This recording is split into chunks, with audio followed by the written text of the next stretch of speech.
আসসালামু আলাইকুম ওয়া রাহমাতুল্লাহি ওয়া বারাকাতুহু। আশা করি আল্লাহ পাকের অশেষ মেহেরবানিতে আপনারা সকলেই ভালো আছেন। প্রিয় ভাই আমার, আজ আমি তোমাকে কিছু প্রশ্ন করতে চাই। আচ্ছা বলো তো, ভালোবাসা কেন তৈরি হয়? উত্তরটা আমি আমার মতো করে দেব, তবে তুমি তোমার মতামত কমেন্টে জানাতে পারো। ভালোবাসা তৈরি হয় সৌন্দর্যের কারণে, ভালোবাসা তৈরি হয় অনুগ্রহের কারণে। আজকে তুমি কাউকে সুন্দর দেখলে মনের অজান্তেই তাকে ভালোবেসে ফেলবে, ঠিক কিনা বলো? ধরে নাও তুমি খুব অসুস্থ, তোমার কিডনি বা অন্য কোনো অঙ্গের চিকিৎসা দরকার, কিন্তু সমস্যা হচ্ছে তোমার কাছে নেই 1 টাকাও। ঠিক এই মুহূর্তে কেউ তোমার চিকিৎসার খরচ দিয়ে দিল। বলো তো, তার প্রতি কি পরিমাণ শ্রদ্ধা, কি পরিমাণ ভালোবাসা তৈরি হবে? এর সঠিক উত্তর তুমি দিতে পারবে কিনা জানি না, তবে দেখবে যে তার অনুগ্রহের কাছে তুমি নিজেকে দাস ভাবতে শুরু করেছ, যদি তুমি নেমক হারাম না হয়ে থাকো। এবার বলো, যে আল্লাহর অনুগ্রহে তুমি সুস্থ আছো, তাকে তুমি এভাবে ভুলে গেলে যে মুখে একবার আলহামদুলিল্লাহ বলতে চাও না। কেমন আত্মভোলা প্রাণীর মতো হয়ে গেলে তুমি, যে আল্লাহর এত সৃষ্টিরাজির মধ্যে ডুবে থাকা সত্ত্বেও একটুখানি সময় নিয়ে ভেবে দেখো না যে এত এত সৃষ্টিরাজির সৃষ্টিকর্তা কে? কে বানিয়েছেন আমাকে এত বিশাল পৃথিবীর মাঝে? ওপরে আসমান, নিচে জমিন, আর চারদিকে গাছগাছালি ও বৃক্ষরাজি। এত সৃষ্টির রহস্য কি? প্রশ্নগুলো তোমার মনে উঁকি দিয়েছে কখনো? চলো বের করি প্রশ্নগুলোর উত্তর। তুমি যদি আমাদের ধারাবাহিক আলোচনায় অংশ নিয়ে থাকো, তাহলে জানতে পেরেছ আসমান সমূহের রহস্যময় সৃষ্টি ও তার অবকাঠামোর কথা। সেই হিসেবে প্রথম আসমানের নাম জেনেছ রাকিয়া, অর্থাৎ প্রথম আসমানের নাম রাকিয়া। আল্লাহ তাআলা প্রথম আকাশ রাকিয়াকে পুরু করেছেন 500 বছরের রাস্তা। তারপর 500 বছরের পথ জুড়ে মহাশূন্য, কোনো কিছুর অস্তিত্ব নেই। এবার আল্লাহ রব্বুল আলামিন দ্বিতীয় আসমান সুপ্রতিষ্ঠিত করলেন। 500 বছর পথের সমান পুরু করা হয়েছে এই আকাশটিকে। তার বিস্তারকে বড় করা হয়েছে, এত বড় করা হয়েছে যে প্রথম আকাশকে মনে হয় বিশাল এক মাঠে ছোট্ট একটা মটর দানা পড়ে রয়েছে। বিশাল মাঠে একটা মটর দানা যেমন খুঁজে পাওয়া যায় না, তেমনি কোটি কোটি তারা ভরা চন্দ্র সূর্যের এই বিশাল আকাশকে দ্বিতীয় আকাশের সামনে খুঁজেও পাওয়া যাচ্ছে না। এই আকাশটির নাম দেওয়া হয়েছে ফাইদুন বা মাউন। এটি তৈরি হয়েছে লোহা দিয়ে। দ্বিতীয় আকাশের ওপর 500 বছর পথের পরিমাণ ফাঁকা, মহাশূন্যতা, কোনো কিছু নেই। তারপর তৃতীয় আকাশ। এই আকাশ তামা দিয়ে তৈরি, জ্যোতির্ময় আলোকোজ্জ্বল তামা। আকাশের নাম মালাকুত বা হারিয়ন। 500 বছর পথের পরিমাণ পুরো, মোটা। তার বিস্তার বা সীমানাকে আল্লাহ তাআলা বড় করেছেন, এত বড় করেছেন যে দ্বিতীয় আকাশ, যার সামনে প্রথম আকাশ একটা মটর দানার মতো, সেই বিশাল আকাশ এই আকাশের সামনে এত ছোট হয়ে গেছে যে মনে হয় বিশাল মাঠের মতো তৃতীয় আকাশের সামনে দ্বিতীয় আকাশটি যেন একটা ছোট্ট মুরগির ডিমের খোসার মতো পড়ে আছে। আবার ফাঁকা, 500 বছরের পথ, মহাশূন্যতা। তার উপর সুপ্রতিষ্ঠিত হয়েছে চতুর্থ আকাশ, রূপা দিয়ে তৈরি, চোখ ঝলসে যায় এমন সে রূপা। কোনো মানুষ তার দিকে দৃষ্টি ফেলতে পারে না, অন্ধ হয়ে যায়। রূপালী আকাশ 500 বছর পথের মতো পুরো, নাম জাহিরা। তার বিস্তার বা সীমানা আল্লাহ তাআলা বড় করে দিয়েছেন। এত বড় করেছেন যে প্রথম আকাশটির অস্তিত্ব বিলীন হয়ে গেছে, দ্বিতীয় আকাশও খুঁজে পাওয়া যাচ্ছে না। চতুর্থ আকাশের বিস্তারের সামনে যেন বিশাল এক মাঠের ভেতর একটা পেঁয়াজের ছিলার মতো পড়ে রয়েছে তৃতীয় আকাশ। এখন আবার মহাশূন্যতা, 500 বছরের রাস্তা, ধু ফাঁকা জায়গা। তার উপর প্রতিষ্ঠিত হয়েছে পঞ্চম আকাশ। এই আকাশও 500 বছরের মোটা বা পুরো। আকাশটি সোনা দিয়ে তৈরি, সোনালি রঙের সোনা নয়, রক্তলাল সোনা। অসহ্য রূপ তার। নাম দেয়া হয়েছে মুজাইয়িনা বা মুসাইয়িরা। 500 বছরের পুরো পঞ্চম আকাশের বিস্তার বা সীমানাকে আল্লাহ তাআলা বড় করেছেন। এত বড় করেছেন যে পঞ্চম আকাশের বিশালতার সামনে যেন বিশাল এক ময়দানে মেয়ে লোকের মাথা থেকে খসে পড়া একটা চুলের মতো পড়ে রয়েছে। প্রথম, দ্বিতীয়, তৃতীয় ও চতুর্থ আকাশ আবার ফাঁকা, 500 বছরের পথ, কিচ্ছু নেই। তার উপর সুপ্রতিষ্ঠিত হয়েছে ষষ্ঠ আকাশ, 500 বছরের পুরো। তার চৌহদ্দিকে বড় করে দিয়েছেন। 500 বছরের পুরো ষষ্ঠ আকাশ এত বড় হয়েছে যে 5টি বিশাল আকাশ তার সীমানার সামনে যেন বিশাল এক ময়দানে একটা মরা মাছের চোখের মতো পড়ে রয়েছে। এই আকাশ মহামূল্যবান নীল রত্ন দিয়ে তৈরি, তীব্র কারণ কিরণ, নাম খালেসা। আবার ফাঁকা, 500 বছরের রাস্তা, ধু। তার উপর প্রতিষ্ঠিত হয়েছে সপ্তম আকাশ, মহামূল্যবান লাল রঙের ইয়াকুত পাথর দিয়ে তৈরি, নাম লামিয়া বা দামিয়া।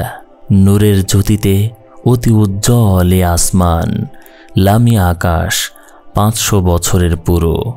এই আকাশের সীমানাকে আল্লাহ তাআলা বড় করে দিয়েছেন। এত বড় করে দিয়েছেন যে 6টি আকাশ তার বিশালতার সামনে যেন বিশাল এক ময়দানে একটা হারিয়ে যাওয়া আংটি। সপ্তম আকাশে রয়েছে বাইতুল মামুর।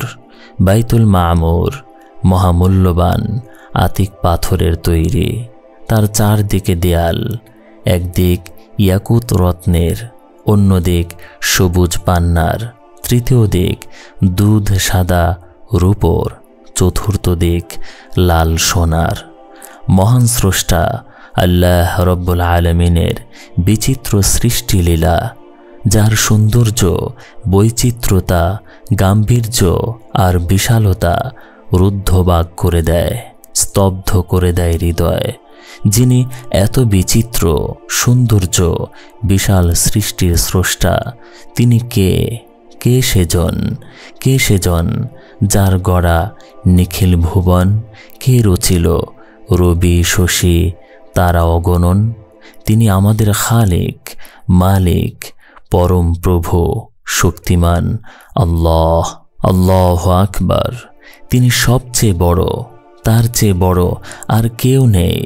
আল্লাহ তাআলা যখন জমিনকে প্রতিষ্ঠিত করলেন তখন সে কাঁপছিল থির থির করে। তাকে স্থির করার জন্যে আল্লাহ তাআলা পাহাড়কে পুঁতে দিলেন পেরেক হিসেবে। আমি পাহাড়কে প্রথিত করেছি পেরেক স্বরূপ। এই পাহাড়কে দেখে বিস্ময়ে অভিভূত হয়ে গেল ফেরেশতারা। তারা বলল, হে আল্লাহ, আপনি এর চেয়ে শক্তিশালী, গুরুগম্ভীর, মহান ও ক্ষমতাধর কিছু কি পয়দা করেছেন? হ্যাঁ, করেছি, উত্তর দিলেন আল্লাহ তাআলা। কি সেটা? লোহা। লোহা কি কারণে এই পাথরে পাহাড়ের চেয়ে শক্তিশালী? লোহা দিয়ে কেটে টুকরো টুকরো করা যায় পাহাড়কে। সুবহানাল্লাহ। তো এই লোহার চেয়ে শক্তিমান, ক্ষমতাধর কোনো কিছু কি তুমি তৈরি করেছ? দয়ালু আল্লাহ, হ্যাঁ করেছি। কি সেটা? আগুন। আগুন দিয়ে লোহার কি ক্ষতি করা যায়?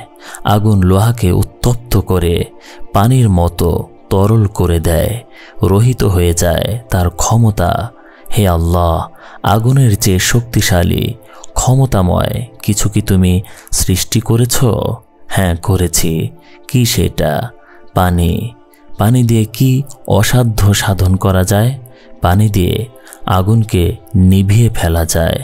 হে আল্লাহ, পানির চেয়ে শক্তিমান কিছু কি তুমি পয়দা করেছ? করেছি। তা কি? বাতাস। বাতাস কি করতে পারে? বাতাস পানিকে তার স্থান থেকে সরিয়ে দিতে পারে। বাতাসের চেয়ে শক্তিশালী কি তুমি সৃষ্টি করেছ? আকাশ। আকাশের কি ক্ষমতা? সে সবার ওপরে। বাতাস তাকে ছুঁতে পারে না, আকাশে প্রবেশ করতে পারে না কোনো জিন, আনতে পারে না কোনো গোপন আসমানি সংবাদ। ওয়ালাকাদ যায়্যানা আস-সামাআ আদ-দুনিয়া বিমাসাবিহ وجعلناها رجوما للشياطين وأعتدنا لهم عذاب السعير। আমি সবচেয়ে নিচের আকাশকে সাজিয়েছি তারার মেলা দিয়ে, সেগুলোকে রেখেছি শয়তানের জন্যে আগুনের টুকরোর মতো। আমি তৈরি করে রেখেছি ওদের জন্যে শাস্তি, জ্বলন্ত আগুন। ফেরেশতারা ফের শুধায়, হে আল্লাহ, আকাশের চেয়ে শক্তিশালী পরাক্রান্ত কেউ আছে কি? আছে। কে? তোমরা। আমরা? হ্যাঁ তোমরা ফেরেশতারা। আমাদের কি গুণাগুণ? তোমরা আমার অনুগত, অনুগ্রহপ্রাপ্ত, সম্মানিত, শক্তিধর, মহা বিক্রমশালী। তোমাদের সর্দার ফেরেশতা জিবরাইল আমিন যদি একটা চিৎকার দেয়, জগতের সমস্ত প্রাণ হৃদয় ফেটে মারা যাবে।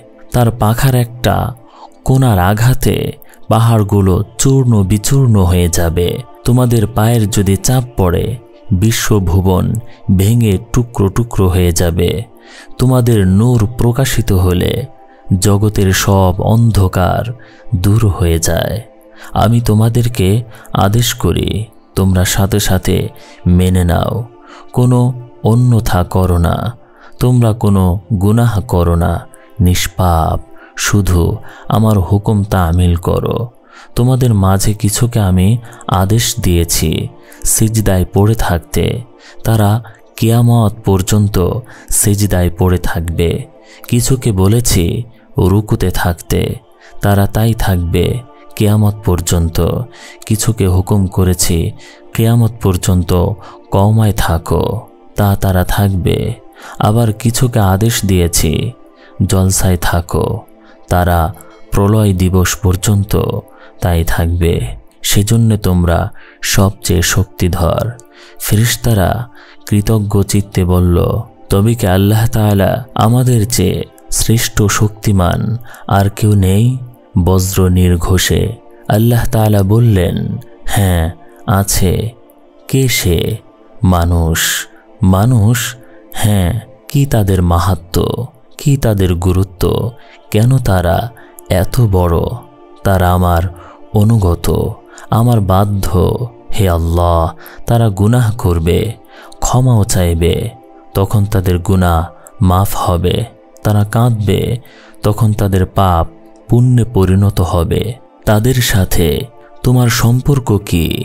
মনিব ও কৃতদাসের, প্রভু ও বান্দার। কিসে তারা বড়? তারা আমার সবচেয়ে আপন, আমার প্রেম, আমার ভালোবাসা। কেন? আমরাই তো তোমার অনুগত, একজনও বিদ্রোহী নই, কিন্তু তাদের অধিকাংশই বিদ্রোহী। তবু তারা বড় কেন? তাদের অন্তরে জ্বলছে এক হিরণময় বিশ্বাস। কি সেই বিশ্বাস? আমি কে, কি আমার ক্ষমতা। তারা বিশ্বাস করে লা ইলাহা, কোনো উপাস্য নেই, ইল্লাল্লাহ, এক আল্লাহ ছাড়া। সেই আল্লাহ সব কিছু ছাড়া সব কিছু করতে পারেন, কিন্তু তাকে ছাড়া তার সৃষ্ট জিনিস কিছুই করতে পারে না। শুধু বিশ্বাসের জন্যে তারা এত বড়। হ্যাঁ, শুধু এই বিশ্বাসের জন্যে। যতক্ষণ পর্যন্ত তাদের বুকের ভেতর, হৃদয়ের গভীরে এই বিশ্বাসের আলো ধিকি ধিকি জ্বলবে, ততক্ষণ তারা সবার চেয়ে সেরা, আমাদের চেয়েও। হ্যাঁ, কেন?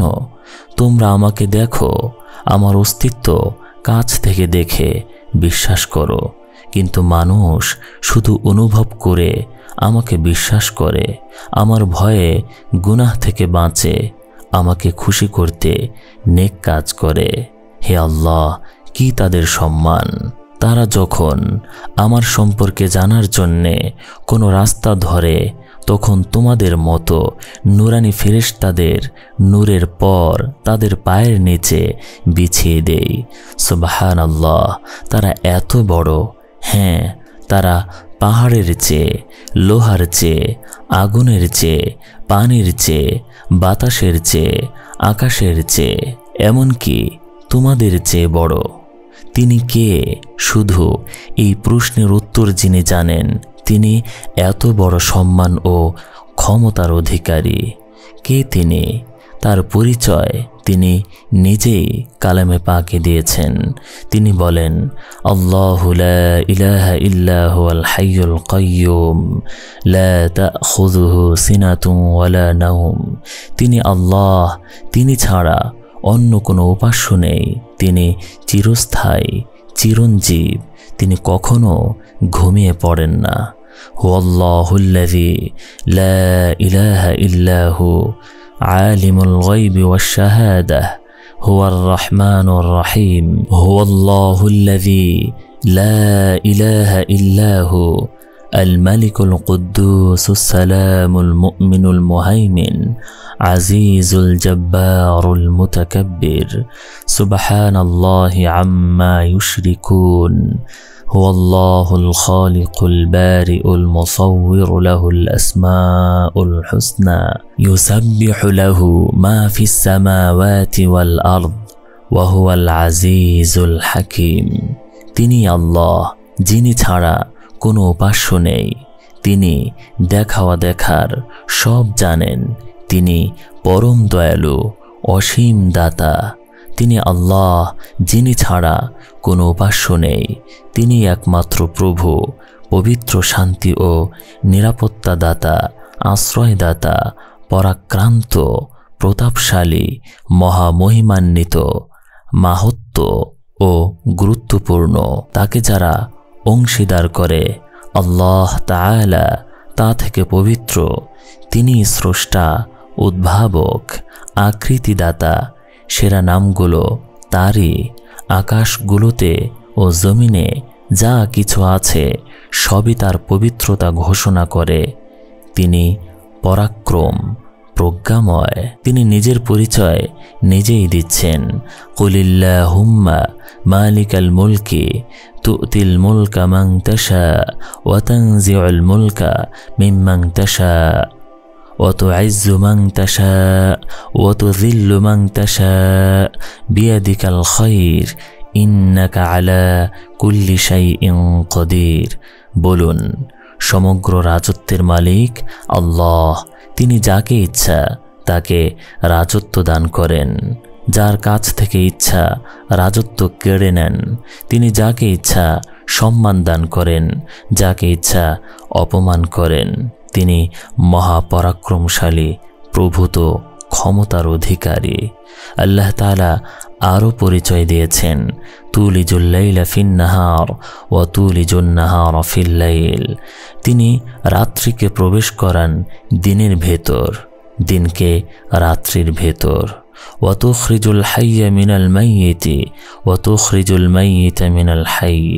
তিনি জীবনের ভেতর থেকে বের করে আনেন মৃত্যুকে, মৃত্যুর ভেতর থেকে বের করে আনেন জীবনকে।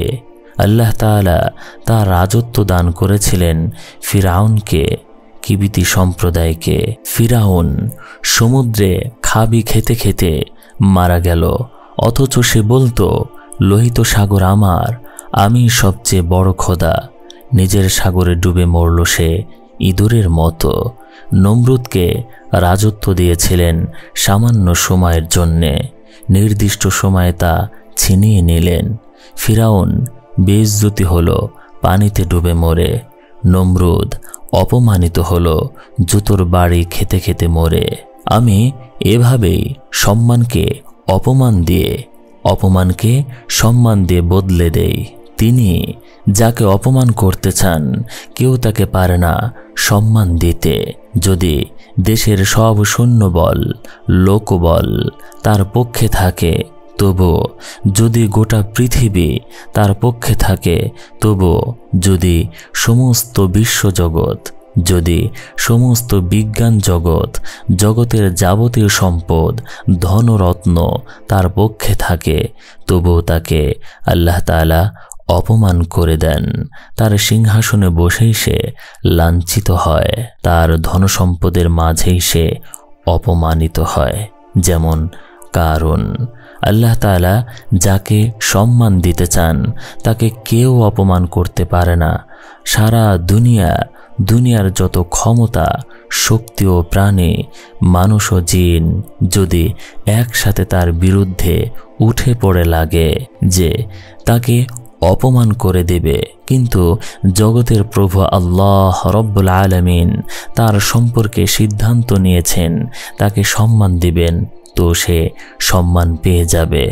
পৃথিবীর সবার কূট ষড়যন্ত্র, উদ্যোগ, পরিকল্পনা ও পদক্ষেপ বানচাল হয়ে যাবে। তাকে বনে রেখে, পর্ণ কুটিরে রেখে, কোনো রকমের দুনিয়াবি বস্তু ও অবলম্বন ছাড়া বাদশার সম্মান দেবে আল্লাহ তাআলা। তিনি রাত্রিকে প্রবেশ করান দিনের ভেতর, দিনকে রাত্রির ভেতর। তিনি জীবন থেকে বের করে আনেন মৃত্যুকে, মৃতের থেকে বের করে আনেন জীবনকে। জীবনের থেকে কিভাবে বের করেন মৃত্যুকে? জীবিত মানুষ, জীবিত প্রাণ চলে ফিরে বেড়াচ্ছিল, হঠাৎ মৃত্যু হানা দিল তার মাঝে। মানুষটা এইমাত্র ঘুমিয়েছে, জেগেছে, খেলেছে, কথা বলেছে, মুগ্ধ চোখে দেখেছে, খুশিতে হেসেছে, দুঃখে কেঁদেছে, আর এখন ঘুমোচ্ছে, কিন্তু শ্বাস প্রশ্বাস নেই, আর জেগে উঠবে না। হাত পা আছে, খেলতে পারবে না, মুখ আছে, কথা বলতে পারবে না, চোখ আছে, দেখতে পাবে না, কান আছে, শুনতে পাবে না, খুশির ছোঁয়া লাগবে না, দুঃখে কাঁদবে না, হারিয়ে গেছে সব অনুভূতি, হৃদয়ের স্পন্দন আর নেই। নমরুদ ইব্রাহিম আলাইহিস সালামকে জিজ্ঞেস করল, তোমার আল্লাহর পরিচয় কি? তিনি জীবন মৃত্যুর বিধানকর্তা। অট্টহাসি হেসে উঠল সে, বলল, সে তো আমিও। এই সে ডাকল জল্লাদকে, আগামীকাল যার ফাঁসি হবে তাকে মুক্তি দিয়ে দাও। মুক্তিপ্রাপ্ত লোকটার মুখে হাসি ফুটে উঠল। নমরুদ বলল, ওই যে দেখো, কাল যে মারা যেত, আমি মৃত্যুর মাঝে জীবন দিয়ে দিলাম, এখন সে হাসবে, খেলবে, বাঁচবে। তারপর সে আবার একজন সৈনিককে ডাকল, এই যাও, একজন নিরীহ নিরপরাধ মানুষকে ধরে আনো। সৈনিক একজন বৃদ্ধকে ধরে আনলো, সে কাঁপছে। জল্লাদ, ভীম দর্শন ভয়াল জল্লাদ কাছে এসে দাঁড়ালো, কতল করো। ইব্রাহিম আলাইহিস সালামের সামনেই বৃদ্ধের দেহ দুটুকরো হয়ে গেল, রক্তে ভিজে গেল মেঝে। দেখো, কালও সে বেঁচে থাকতো, আমি তার জীবন কেড়ে নিলাম। আঙ্গুল তুলে মাথা ও দেহ আলাদা হয়ে যাওয়া রক্তাক্ত বৃদ্ধকে দেখালো নমরুদ। কাজেই জীবন মৃত্যুর বিধানকর্তা আমি। নাউযুবিল্লাহ।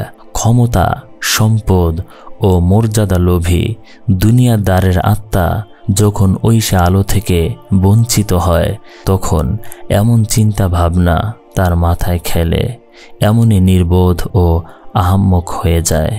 তো আল্লাহ রব্বুল আলামিনই জীবন মৃত্যুর প্রকৃত বিধানকর্তা। তিনি যেমন জীবনের ভেতর থেকে মৃত্যুকে বের করে আনেন, তেমনি মৃত্যুর ভেতর থেকে বের করে আনেন জীবনকে। কিভাবে? মরা আঙ্গুল, জীবনের কোনো অস্তিত্ব নেই তাতে, কিন্তু জীবিত নখ বেরিয়ে আসছে প্রতিদিন। মরা মাথা, তার থেকে প্রতিনিয়ত বেরিয়ে আসছে জীবিত চুল, মরা মাড়ি, জীবন পেয়ে তার থেকে বেরিয়ে আসছে দাঁত, মরা চিবুক, তার থেকে বেরিয়ে আসছে জীবিত দাড়ি, মরা ডিম, ভেতরে সাদা আঁশ, হলুদ কুসুম, জীবনের কোনো অস্তিত্বই নেই, কিন্তু একটা নির্দিষ্ট সময়ে তার উপর দিয়ে দিচ্ছে মুরগি। 21 দিন পর্যন্ত হঠাৎ ডিমের খোলস ফেটে বেরিয়ে আসছে জীবিত মুরগির বাচ্চা। মৃত ডিমের ভেতর থেকে বের হচ্ছে জীবন পাওয়া মুরগির বাচ্চা। মরা চাঁদ, তার মরা কিরণ, মরা সূর্য, আলো, ছটা রোদ্দুর, মরা বৃষ্টি, মরা ভূপৃষ্ঠ, মরা মাটি, মরা বীজ। নির্দিষ্ট দিন হঠাৎ জীবন পেয়ে মাটি চিরে বেরিয়ে আসে অঙ্কুর। মরা অঙ্কুর থেকে ফুল, ফল, ফসল। মরা ফসল গোলাজাত হয়। মরা ধান বা গম, তার থেকে মরা চাল, মরা আটা, তার থেকে মরা রুটি বা ভাত। ওদিকে বাজার থেকে এলো পুঁই, লাল বা ডাঁটা শাক, মরা ডাল, মরা তেল, মরা নুন, মরা মরিচ, মরা রুই, ইলিশ, পাঙ্গাস, চিতল বা চিংড়ি মাছ, মরা গরু, খাসি বা মুরগির গোশত, মরা ভাত, মরা ডাল, মরা মাছ, মরা গোশত, মরা শাক চলে গেল পেটের ভেতর। সেখানে মরা পাকস্থলিতে নির্দিষ্ট প্রক্রিয়ায় হজম হয়ে তৈরি হলো মরা পেশাব, পায়খানা। নির্দিষ্ট রাস্তা দিয়ে বেরিয়ে গেল বর্জ্য পদার্থ, থাকলো রক্ত। হৃৎপিণ্ডের ছোট ও বড় হওয়ার মাধ্যমে রক্ত ছড়িয়ে পড়ল গোটা শরীরে। তন্ত্রিতে তন্ত্রিতে রক্তের দৌড়াদৌড়ি ও ছোটাছুটির কারণে তৈরি হচ্ছে পিচ্ছিল পদার্থ, বীর্য, মরা বীর্য। আল্লাহ তাআলা বলেন, আফারাআইতুম মা তুমনুন, তোমাদের ভিতর থেকে ছিটকে বেরিয়ে আসা ফোঁটাগুলো কি দেখেছ? আআনতুম তাখলুকুনাহু আম নাহনুল খালিকুন, ওগুলো কি তোমরাই তৈরি করেছ না আমি তৈরি করেছি? আওয়ালাম ইয়ারাল ইনসানা আন্না খলাকনাহু মিন নুতফাহ, তোমরা কি দেখো না মানুষকে আমি তৈরি করেছি এক ফোঁটা নাপাক পানি দিয়ে? ফাইযা হুয়া খসীমুম মুবিন, তবুও তোমরা তর্ক করছো, ঝগড়া বিবাদ করছো। তো মরা বীর্য ঠাঁই পাচ্ছে পিতার আঁচল বা পিঠে, মায়ের বুকে। এক আনন্দ ঘন রাতে পিতার পিঠ থেকে বীর্য তীব্র গতিতে ছুটে চলে যাচ্ছে যোনিনালী হয়ে গর্ভাধারে। শুক্রাণু ও ডিম্বাণু এক হচ্ছে। 40 দিন পর্যন্ত নুতফা আকারে থাকছে। পরের 40 দিন মুদগা আকারে গোশতের টুকরো তৈরি হচ্ছে। পরের 40 দিন তৈরি হচ্ছে হাত, পা, মুখ, মাথা, পেট, পিঠ সব। এটা আলাকার অবস্থা।